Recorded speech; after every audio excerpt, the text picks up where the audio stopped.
There was a small tiffin center, a cart, outside our college campus.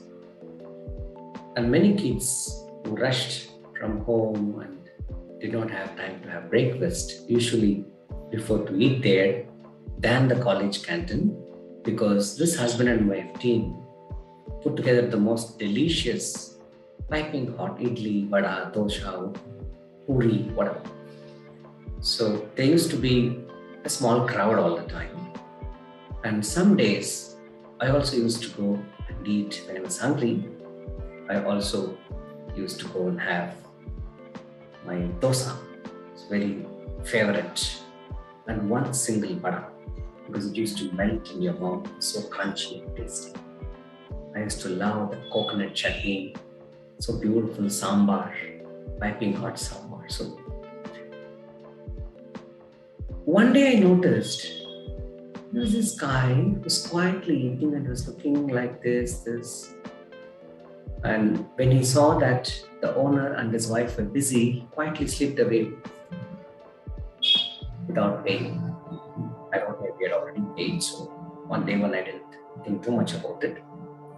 But the next week also, one of these days, I noticed him doing the same behavior. He quietly made his move, looked here and there. When the husband and wife couple were busy with others, he used to slip away, washing his hands. I got very angry.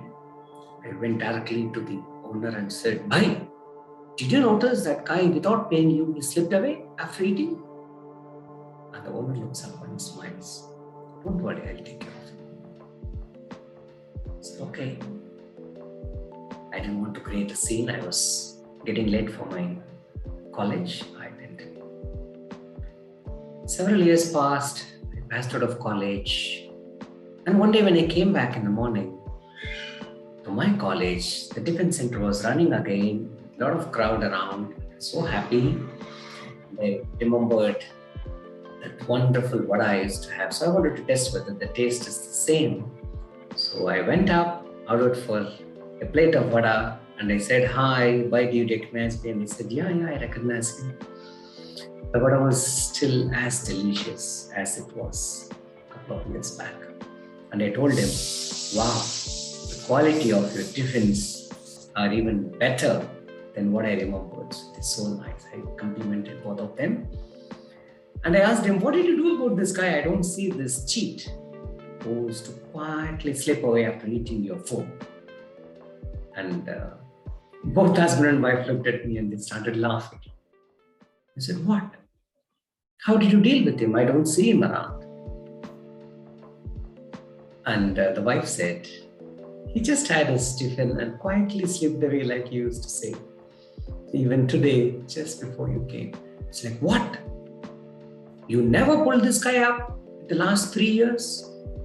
Every time he's just, eating free and slipping away quietly. You didn't catch hold of him. You didn't pull him up. I don't understand. What did you do? And what are you planning to do?" And he said quietly with a smile, "Nothing. I'm continuing to feed him and I will continue to feed him." And his wife started laughing, hearing our conversation. I asked, What's wrong with both of you? Are you guys crazy? You are toiling from morning to evening. And I know you're doing good business, but it makes a difference, right? Tomorrow there may be others who will be trying to do the same. I thank you for your concern. I also wanted to catch hold of him one day, and my wife got hold of my hand and said, "Wait, let's discuss about this later." I was like, "Okay." So when we went back with our cart in the evening, my wife started the story. She said, "Dear, did you notice that in that only bench that we have, this guy used to come and sit. He used to act like he is reading the newspaper, but he's actually looking how many people are lining up. The moment he sees more people are around us, that's when he will make his move, quickly come, take his plate, eat, and quietly slip away in the car." I said, "Yeah, I also noticed a couple of times So she said, has it ever occurred to you that this guy is actually sitting on the bench and praying for people to come to our tiffin center? His prayers are so powerful that every day when he comes, there are hardly a few people. And then because as his hunger grows and his prayers become stronger, more and more people surround us, and then he makes his move. Don't you think his hunger and his prayers for us to have more clients and customers is what actually helping our business to grow? I said, wow, I never thought of it like this. And both my wife and me that day decided that we're not going to catch hold of him, disrespect him, and we will allow him to do it quietly. We even didn't want to make a point of, giving the plate and giving it to him upfront. We didn't want to insult the power of his prayers. Have you prayed to anyone? And have you seen that prayer work wonders?